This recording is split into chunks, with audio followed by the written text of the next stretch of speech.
sayyidina Muhammad wa ala ali sayyidina Muhammad. Di kolom chat saya kasih kok grup Telegram saya. Itu Telegram beberapa tanya jawab yang sudah biasa teman-teman tanyakan, beberapa saya jawab di sana. Oke.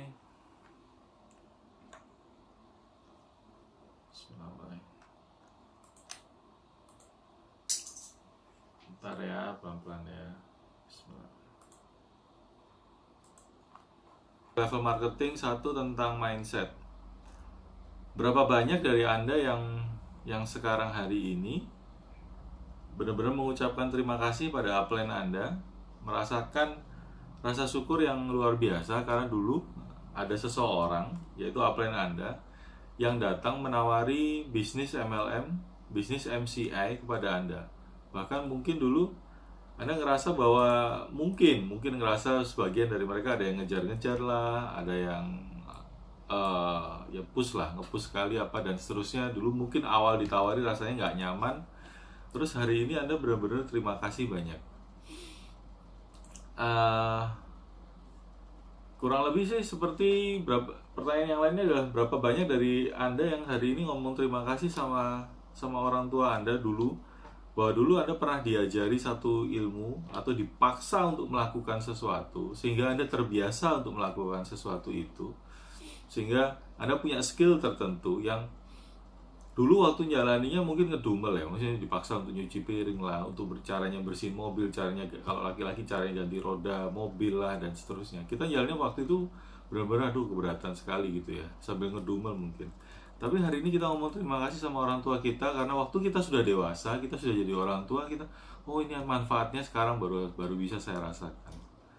Atau mungkin Anda ingat dulu pernah diajari, dipaksa guru Anda untuk ngerjain PR begitu banyak ya, ngerjain banyak hal begitu banyak sampai lembur malam macam-macam. Hari ini waktu kita ngejar rezeki kehidupan, ternyata apa yang orang guru-guru kita dulu biasakan pada kita, hari ini ternyata ilmunya benar-benar bermanfaat. Dulu tuh jalannya rasanya berat bener gitu ya. Hari ini terima kasih ya, dulu kita udah melewati fase itu. Dulu waktu kecil saya dipaksa bener sama ayah saya. SMP itu saya sudah diajari cara ngelempar pisau. SD saya dipaksa ikut karate. Waktu mulai masuk SMA saya mulai sering komite. Waktu komite duel 1 lawan 1, saya sering babak belur, jatuh delosor berkali-kali.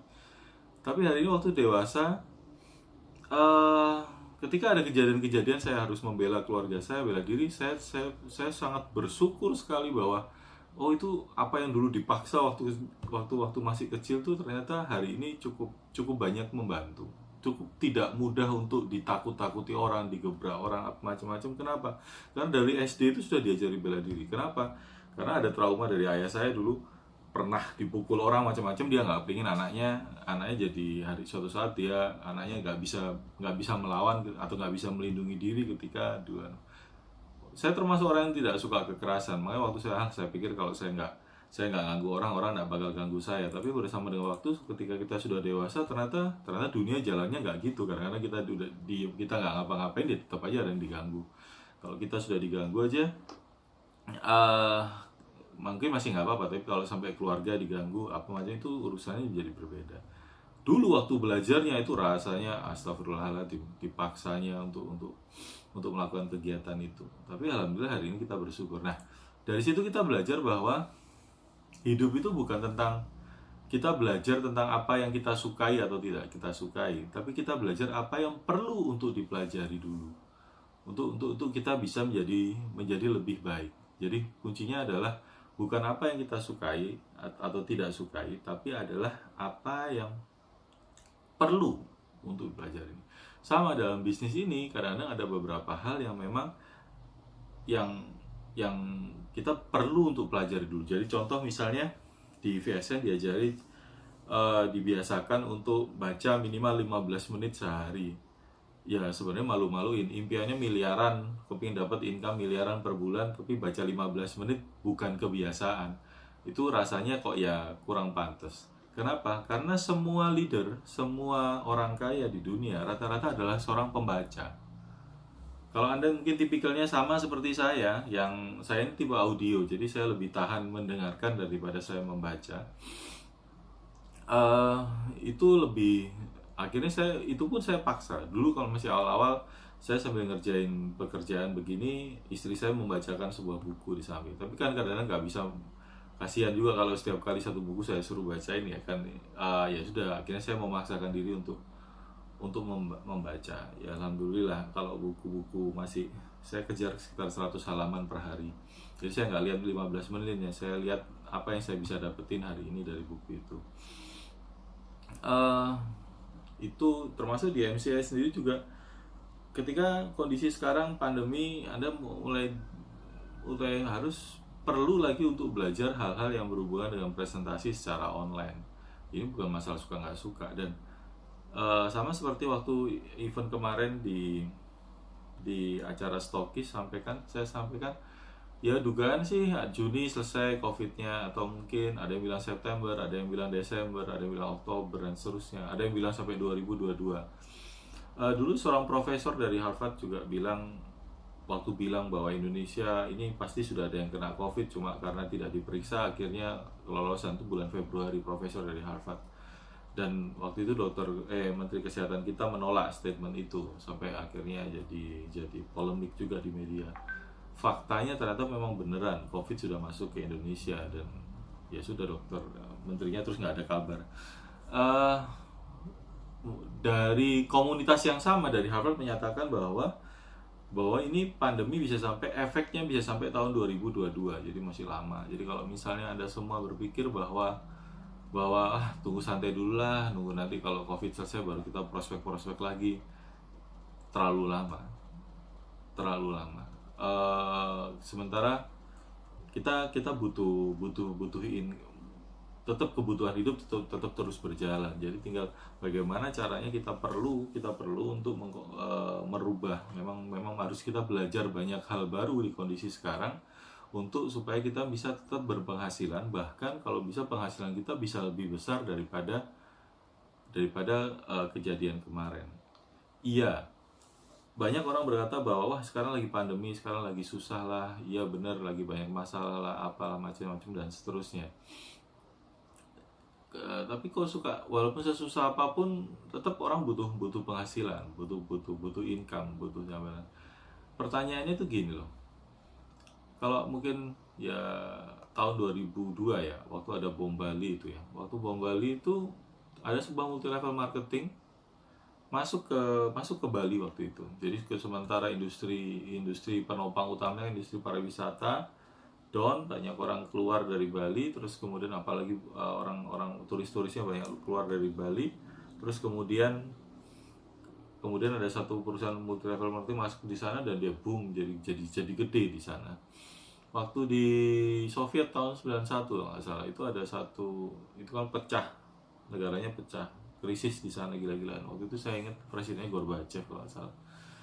Itu ada multi level dunia masuk ke sana, dan alhamdulillah kemudian dia jadi gede waktu itu, jadi besar di sana, dan besarnya juga sampai sekarang. Kalau nggak salah konon nama multi levelnya Oriflame. Jadi dia metodenya adalah dia masuk ke kota-kota, dia buka satu di balai kota atau di tempat perkumpulan banyak, dia undang orang seperti 500 orang, sekian ratus orang datang, dia presentasi sedikit, kami akan mengembangkan sebuah bisnis seperti ini begitu. Dia bilang 10 menit, 15 menit pertama, oke, yang tertarik silakan bertahan di sini, yang tidak tertarik silakan keluar. Ya, waktu silakan keluar tuh dari 500 orang cuma nyisakan maksimal 5 orang. 5 orang, 3 orang, 2 orang yang harus benar-benar serius dan mau menjalani aturan main bisnisnya begitu. Dan dia jadi gede di sana dengan cara seperti itu. Metodenya dia berubah ketika dia masuk ke negara krisis. Di sebuah negara krisis, orang-orang yang awalnya merasa sudah cukup aman, Anda pernah nawari orang, adalah dia udah cukup, income-nya sudah gede, udah macam-macam, dan sudah penghasilan tetap. Banyak orang-orang sekarang yang posisinya mulai berpikir untuk punya penghasilan tambahan. Jadi saya pikir ini adalah justru peluang buat kita untuk jalani bisnis ini, untuk menawarkan pada mereka. Iya, cuma metodenya adalah metode online. Tapi tetap malah sekarang tuh banyak orang yang yang itu bahasanya ya, cari peluang yang dulu merasa nggak butuh sekarang jadi butuh. Dan peluang yang kita tawarkan, kita sudah mulai mengarah ke peluang usaha di masa COVID. Modalnya cuma sekitar 3 juta rupiah dan potensi income-nya sudah bisa di atas 10 juta per bulan, seperti ratusan ribu orang lainnya yang sudah terbukti merasakan manfaatnya. Ya, jadi temanya di kata kuncinya adalah ini bukan perihal apa yang terjadi sekarang, tapi bagaimana caranya kita menyikapi kondisi itu. Kondisi apa yang kita lakukan sehingga itu menjadi sebuah manfaat besar kepada kita. Ya, kita ini negara Nusantara lah. Banyak kita dulu terkenal dengan pelaut-pelaut yang luar biasa, dan ada satu pepatah di kita, pelaut yang tangguh itu didapat dari laut yang luar biasa ombaknya, nggak bisa dapat dari laut yang tenang. Banyak orang-orang yang di tahun 98 waktu krisis, ya banyak orang yang bisnisnya jatuh, roboh macam-macam. Tapi orang kaya baru juga banyak muncul di tahun itu, di masa krisis. Jadi tinggal bagaimana cara kita menyikapinya dan seterusnya. Kemudian ketika sebuah keadaan itu dianggap sebagai peluang, maka ya ini masalah pikiran kita sih. Saya bisa kasih contoh begini sebentar ya. Sebentar. Share screen. Cara masukin share. Bukan. Oke. Sama seperti kalau misalnya Anda buka itu ya. Buka buku anak-anak Anda yang ada tulisan, ada dua gambar yang serupa tapi tak sama, sebelah kiri dan sebelah kanan atau atas atau bawah. Gambar itu kalau dilihat kesannya sama, terus kemudian ada sebuah kalimat di situ, temukan perbedaannya di gambar di atas. Kalau dulu waktu saya masih kecil di majalah Bubu biasanya itu ada kalau Anda bisa menemukan perbedaannya, kirim surat ke kami. Masih surat ya pada masa itu. Kelihatan ya saya usia berapa kalau sudah masih ingat Buku. Terus ternyata ada 5 perbedaan, ada 10 perbedaan dan seterusnya. Pertama Anda tidak bisa menemukan perbedaan itu, tapi pada waktu Anda mencari perbedaannya, Anda akan menemukannya. Sama. Ya kalau dunia ini seperti apa yang kita prasangkakan. Kalau misalnya memang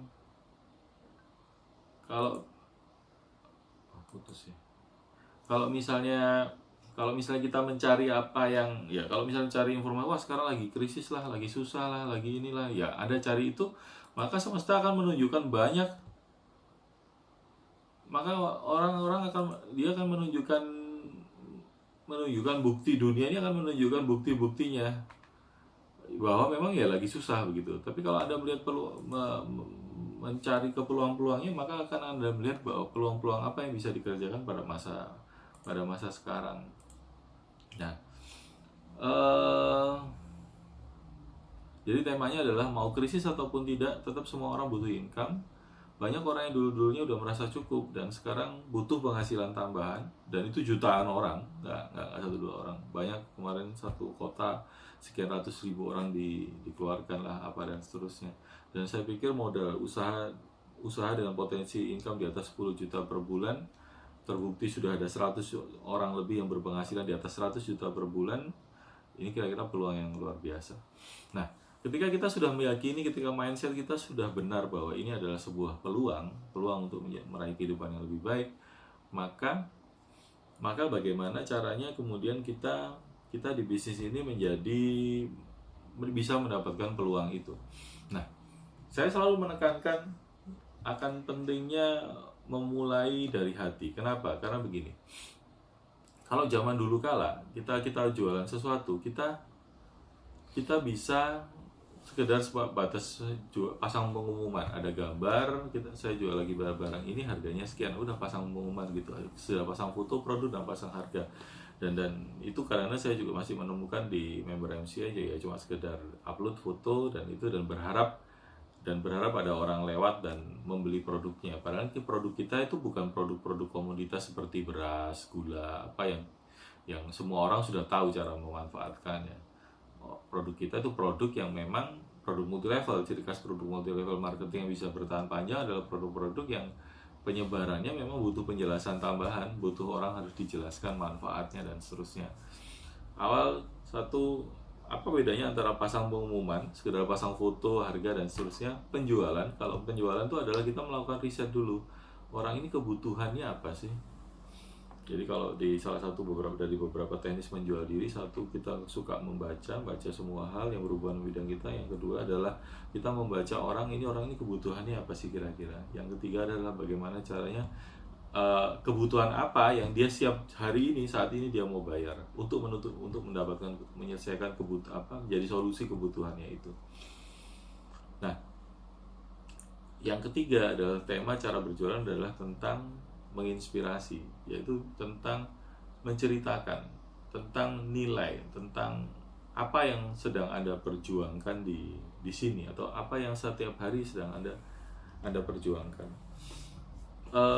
Itu akan jauh lebih Jadi kalau misalnya Anda lihat film di Thailand, iklan-iklan Thailand tuh masa sekarang kalau udah masuk di YouTube, di iklan-iklan itu kan kalau jual asuransi, jual apa, dia punya storyline yang benar-benar bagus. Dia nggak cerita saya asuransi saya kalau Anda taruh duit di sini potensinya bagaimana, Anda akan tercover bagaimana. Enggak, dia cerita hulu hilir tentang seorang dokter yang waktu kecil dia nggak bisa makan, terus dia terpaksa harus mencuri, terus kemudian ditolong sama orang dan sebaliknya. Itu banyak kan kisah-kisah kayak gitu yang dijadikan film.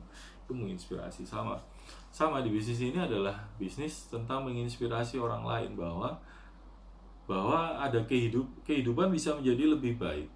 Dan begitu banyak contoh di sini bahwa kehidupannya menjadi lebih baik setelah menjalankan bisnis MCI atau setelah menggunakan produk MCI. Ketika ayah ibu Anda waktu kecil dulu kepingin ngajari Anda tentang konsistensi, tentang konsisten dalam melakukan sesuatu, maka ayah ibu Anda cerita, ayo konsisten, itu akan jadi berat buat Anda, apalagi kalau Anda masih kecil. Tapi ketika ayah ibu Anda dongeng cerita tentang si kancil sama si kura-kura yang ikut lomba lari, dan ternyata kura-kura pasti tertinggal jauh, tapi kemudian karena kancil tertinggal jauh, santai dulu lah di bawah pohon sambil tiduran, sambil angin-angin itu, akhirnya si kancilnya ketiduran, kura-kura tetap jalan terus apapun yang terjadi, dan ternyata kura-kura memenangkan pertandingan itu. Itulah kisah tentang menginspirasi. Ceritakan bahwa ambil nilai-nilai yang bisa terjadi di situ. Perusahaan-perusahaan gede sekarang sudah mulai membangun visi dan menginspirasi dunia dan seterusnya. Bill Gates dengan inspirasinya bahwa satu komputer di setiap rumah, dan sekarang udah kelewatan. Sekarang komputernya udah kelewatan. Ayah pegang 2 HP, ibu pegang 1 HP, anak-anak masing-masing pegang HP dan seterusnya. Lebih dari impian mereka. Atau mungkin Apple yang selalu berpikir untuk menantang status quo, untuk melakukan segala sesuatunya dengan cara yang berbeda. Ketika ada perusahaan-perusahaan lain berjualan dengan cara, ini satu hard disk ini bisa ada terdiri dari 5 giga, 10 giga, 200 giga dan seterusnya. Apple ngomongnya lain. Satu tempat ada 1000 lagu dalam sakumu. Temanya dia akan menyajikan sesuatu hal yang berbeda untuk disajikan ke orang-orang. Nah, menginspirasi itu tentang kisah yang Anda bawa. Ada misi mulia dalam hidup Anda, terhadap kehidupan, terhadap proses Anda mencapai impian, apa yang tentang Anda yakini dan seterusnya. Nah, di bisnis multi level marketing MCI ini saya feel-nya bukan cuma saya jualan bioglas, saya jualan Nufit lah, saya jualan, enggak. Temanya adalah bagaimana kita datang menawarkan kehidupan yang lebih baik kepada orang-orang di sekitar kita. Ya, kehidupan yang lebih baik itu bisa melalui banyak hal. Satu, income yang lebih baik, income tambahan atau income utama yang menjadi lebih baik dengan berbisnis di MCI. Yang berikutnya adalah kehidupan lifestyle yang meningkat. Ya, dengan income yang meningkat, kita punya lebih banyak kebebasan untuk ketika kita menginginkan sesuatu, termasuk ketika kita mendapatkan liburan gratis, pengetahuan, ya itu akan merubah banyak karakter dan lifestyle kita. Yang tiga adalah peningkatan nilai spiritual melalui umroh atau Holy Land-nya yang free itu.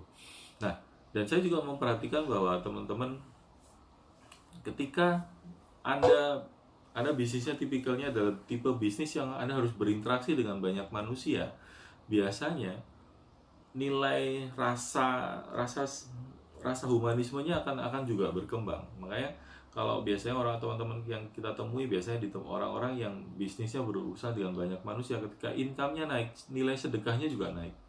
Bukan sekedar nilai itunya perbandingannya, tapi secara prosentase sedekahnya juga bakal naik.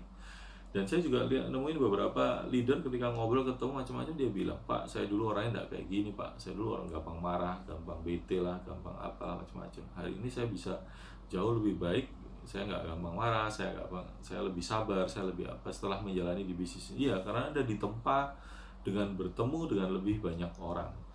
Bahkan kemudian manajemen pun kemarin sempat ngomong ke saya cerita. Jadi di awal MCA tahun 2010-an saya ada di situ, kemudian kemudian saya keluar, terus saya masuk lagi, sekian tahun saya masuk, tapi saya di belakang. Tahun 2018 Desember saya dimunculkan. Saya ngobrol, wah ini leader ini baik hati ya, gini-gini. Saya cerita, wah iya Pak, tapi kalau dulu itu leader yang paling galak Pak, tapi sekarang ya alhamdulillah Pak, perubahan karakternya menjadi baik dan seterusnya. Itu banyak terjadi. Jadi orang-orang yang kemudian secara karakter pun berkembang menjadi lebih baik. Terus yang berikutnya adalah perubahan yang penawaran yang dilakukan tuh secara produk multi level, dengan ada produk kesehatan yang untuk meningkatkan kualitas kesehatannya. Yang berikutnya adalah produk kecantikannya yang membuat penampilan lebih baik, dan produk yang penampilan yang berhubungan dengan bentuk, yaitu tentang pelangsing atau penggemuknya misalnya. Jadi ketika Anda datang itu niatnya adalah apa? Aku dulu dan sekarang berbeda. Kehidupanku sekarang ini jadi lebih baik semenjak aku menjalankan bisnis ini, dan semenjak aku menggunakan produk-produk ini. Aku udah merasakan manfaat yang luar biasa, dan aku ingin engkau juga merasakan manfaat yang aku rasakan. Jadi niatannya itu sudah niatan mulia, bahwa mengajak orang ke kehidupan yang lebih baik. Anda itu pasti juga punya intuisi ya, Anda juga punya perasaan. Ketika ada orang yang pernah nggak, misalnya Anda berkenalan dengan seseorang, orang ini banyak senyumnya, kelihatannya ramah, apa macam-macam dan seterusnya, tapi perasaan Anda itu nggak nyaman, nggak feel good sama orang ini. Tapi karena kelihatan diamnya baik, senyum terus, menyapa macam-macam, akhirnya Anda menghilangkan perasaan ini. Perasaannya rada dihilangkan. Dan ternyata pada suatu waktu kemudian ternyata perasaan Anda benar. Orang ini melakukan sesuatu yang tidak menyenangkan. Ya, perasaan Anda merasakan sesuatu sama.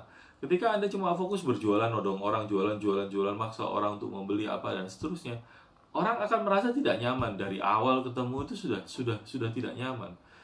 Kalau Anda datang dalam rangka nodong beli, cuma niat jualan aja, cuma dalam rangka Anda mengejar target-target Anda sendiri supaya Anda jadi lebih kaya lah bahasa kasarnya, tidak dalam tema merasa bahwa niat bantu orang dan seterusnya, Anda akan jadi jauh lebih sulit untuk meyakinkan orang untuk percaya dengan impian Anda, dengan visi Anda dan seterusnya.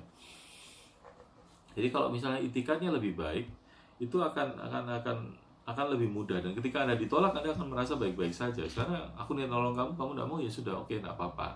Hubungan tetap jadi baik. Dan seterusnya. Dan lagian kalau dari sisi agama, dari Islam kita, ketika kita berniat jelek, itu nggak apa-apa. Niat cuma sekilas diganggu setan, kita punya pikiran jelek, udah kebenar nggak apa-apa. Tapi ketika niat itu terlaksana, kita jadi dosa. Kalau di hal kebaikan, ketika kita niat baik, kita sudah dapat satu pahala, ada keberkahan di situ. Ketika kita niatnya, dan ketika niatan itu terlaksana, kita dapat satu pahala lagi, jadi total 2. Bisa jadi lebih, tergantung. Karena Allah Maha Karim ya. Tapi dengan niatan awal Anda saja, Anda sudah niat baik sama 10 hari, setiap hari saya mau niat baik sama 10 orang untuk menjadikan kehidupan mereka lebih baik di bisnis MCI, dan Anda sudah dapat keberkahan dari situ. Karena niat awalnya sudah benar. Jadi Jadi orang-orang pun juga akan merasa lebih feel good lah daripada sekedar ditodong untuk jualan karena ada target lah, ada macam-macam. Oh ya,